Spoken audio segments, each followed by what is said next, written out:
একটা জিনিস খেয়াল করে দেখেছেন, ভারতের আশেপাশে যে সমস্ত ছোটোখাটো দেশগুলি রয়েছে সেই দেশগুলিতে উত্তেজনা তৈরি হচ্ছে, আর উত্তেজনা তৈরির পর সেখানকার সরকার পড়ে যাচ্ছে।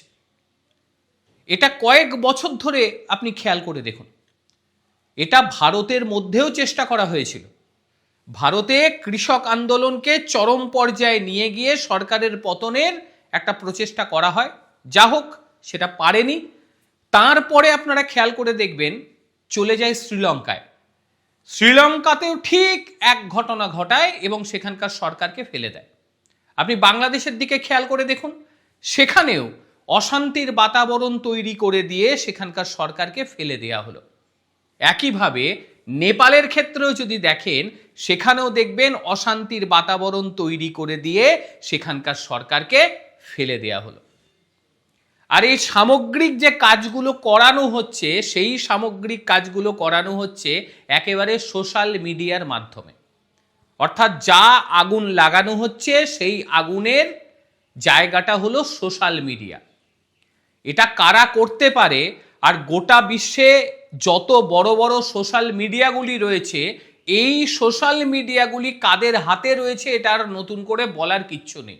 একটা ভয়াবহ পরিস্থিতি, এবং এই পরিস্থিতিগুলি ঘটানো হচ্ছে একেবারে ভারতকে কেন্দ্র করে। খেয়াল করে দেখবেন, যাতে ভারত উত্তপ্ত হয়, যাতে ভারতীয় সরকার অবনতির পর্যায়ে পৌঁছয়, যাতে ভারতের অর্থনীতি বিশ্বের চতুর্থ অর্থনীতি থেকে নেমে যায় একেবারে শেষ প্রান্তে। এটা পরিকল্পিতভাবে করা হচ্ছে। আর বেশিরভাগ ক্ষেত্রে ধর্মীয় উন্মাদ মানুষগুলোকে দিয়ে এই কাজ করানো হচ্ছে। কারণ যেখানেই ধর্মীয় উন্মাদনা রয়েছে সেখানেই খুব সহজে আগুনে পুড়িয়ে ফেলা সম্ভব হয়। বাংলাদেশের চিত্র আপনারা দেখে নিয়েছেন, এখনো চলছে বাংলাদেশে। বাংলাদেশ এখনো শান্ত হয়নি। নেপালের কি অবস্থা হলো দেখতে পেয়েছেন, কিন্তু এই সময় নেপাল আবারও জ্বলতে শুরু করে দিল। সেই ধর্মীয় উন্মাদদের দিয়ে সেখানে আগুন লাগানোর চেষ্টা চলছে। চেষ্টা কথাটা বলা ভুল, নেপালে আবারও শুরু হয়ে গিয়েছে অরাজকতা। ভারত নেপাল সীমান্ত ইতিমধ্যেই সিল্ড, আসা যাওয়া করা যাচ্ছে না। নেপালের বীরগঞ্জে সেখানে কারফিউ জারি করে দেয়া হয়েছে।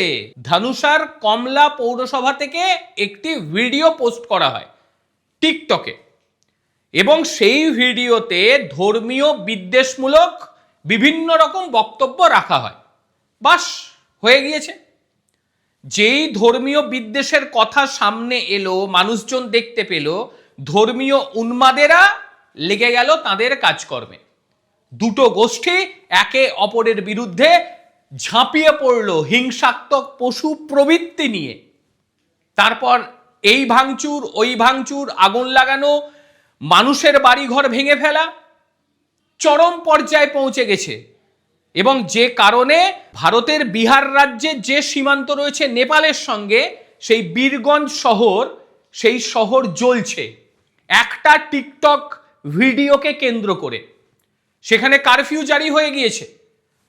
মঙ্গলবার পর্যন্ত কারফিউ ছিল, সেই কারফিউ আবারও বাড়িয়ে দেওয়া হয়েছে অনির্দিষ্টকালের জন্য। কবে ঠিক হবে এটা বলা এই মুহূর্তে সম্ভবই হচ্ছে না। নেপালের পারসা এবং ধানুষা জেলায় একটি ধর্মীয় স্থানে ভাঙচুর করে দেয়া হয়, এবং ভাঙচুর করার পরে সোশ্যাল মিডিয়ায় পোস্ট হয়ে যাওয়াতে দুই সম্প্রদায়ের মানুষ লেগে যায় ঝামেলা করতে। কোন সম্প্রদায় লেগে গিয়েছে এটা নিয়ে আর নতুন করে বলার কিছু নেই, আপনারা জানেন।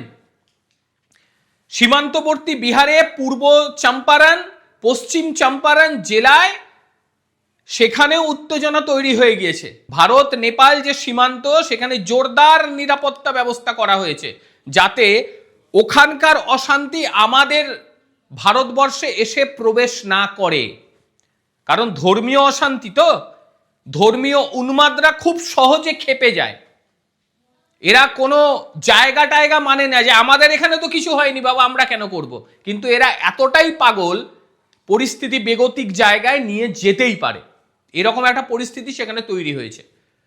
সবটাই, যতগুলো সিচুয়েশন এখানে ক্রিয়েট করা হয়েছে, সমস্ত সিচুয়েশন ক্রিয়েট করা হয়েছে ভারতকে উত্তপ্ত করার জন্য।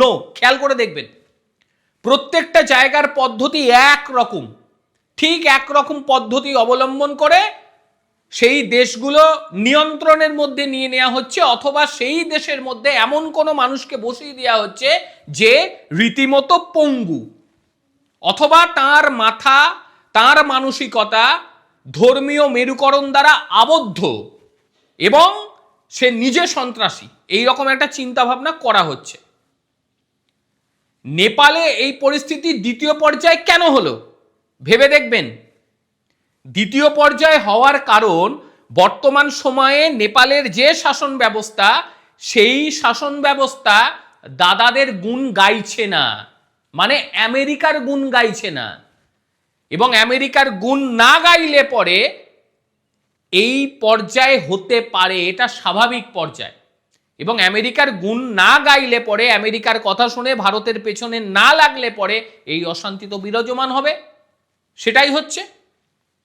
বাংলাদেশের পরিস্থিতি দেখছেন না? ঠিক এই জঙ্গি সরকার বসে যাওয়ার পরে এরা ভারতের বিরুদ্ধে বিষোদ্গার করতে শুরু করে দিয়েছে। নেপাল ভারতের বিপক্ষে নয়, নেপালি সরকার যে বর্তমান সময়ে রয়েছে তারাও ভারতের বিরুদ্ধাচরণ করছে না, এটাই লেগে গিয়েছে গায়ে যে যদি তুমি সরকারে বসে ভারতের বিরুদ্ধাচরণ না করো সেই ক্ষেত্রে আমরা ব্যবস্থা গ্রহণ করব। ঠিক একভাবে দেখবেন শ্রীলঙ্কা, সেখানেও ঠিক এক পরিস্থিতি। সমস্ত দেশগুলোকে ভারত বিদ্বেষ ঢুকিয়ে দেয়া হয়েছে রন্ধ্রে রন্ধ্রে, যে এদের মধ্যে এমন বিদ্বেষ ঢুকিয়ে দাও যাতে ভারত আর উন্নতি করতে না পারে। আরে প্রতিবেশীরা খারাপ হলে পরে একটা দেশ ভালো কিভাবে থাকতে পারে? সবার সঙ্গে কথাবার্তা বন্ধ করে দিয়ে তো ভালো থাকা যায় না। হ্যাঁ, এই মুহূর্তে ভালো রয়েছে অবশ্যই ভুটান। ভুটানে এখন এই সমস্ত জিনিসপত্র দেখতে পাওয়া যাচ্ছে না। ভুটান ঠিকঠাক রয়েছে, আমার জানা নেই কতদিন ঠিক থাকবে তারা। সেখানেও আমেরিকার অঙ্ক খেলা শুরু হয়ে যাবে, কারণ সেটাও তো ভারতের পাশে।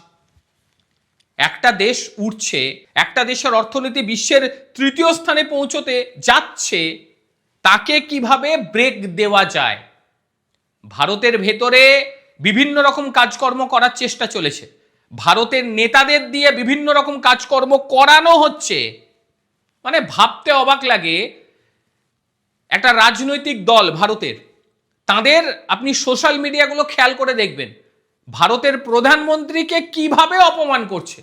আরে বাবা, দেশের প্রধানমন্ত্রী, সে তুমি রাজনৈতিক বিষয় নিয়ে আলোচনা করো, কিচ্ছু আপত্তি নেই, কিন্তু আমাদের দেশের প্রধানমন্ত্রী তাকে এতটা নিচে কি করে নামাতে পারে আমার জানা নেই।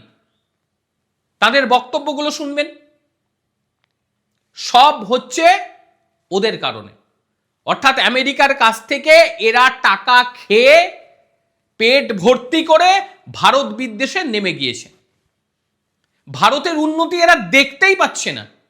খেয়াল করবেন, আমি দেখুন, এখানে কোনো নাম নি না কোনো রাজনৈতিক দলের, আপনারা নিজেরা খেয়াল করে দেখবেন এই কদিনে তাদের বক্তব্য, তাদের সাংসদদের বক্তব্য, তাদের সোশ্যাল মিডিয়ার বক্তব্য দেখবেন, সব বুঝতে পারবেন।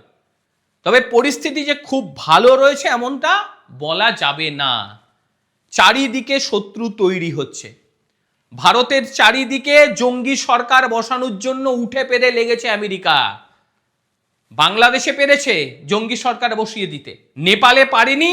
নেপালে সেই জন্য আবারও অশান্তি শুরু হয়ে গিয়েছে, এক ভয়াবহ সিচুয়েশন। কি বলবেন আপনারা? এই নেপালের অশান্তির পেছনে ঠিক কার হাত রয়েছে কি মনে হয় আপনাদের? অবশ্যই আপনারা আপনাদের বক্তব্য জানাবেন। প্রত্যেকে ভালো থাকবেন, সুস্থ থাকবেন। আবারও দেখা হবে অন্য কোনো দিন অন্য কোনো ভিডিওতে। ততক্ষণের জন্য নমস্কার, ভালো থাকবেন।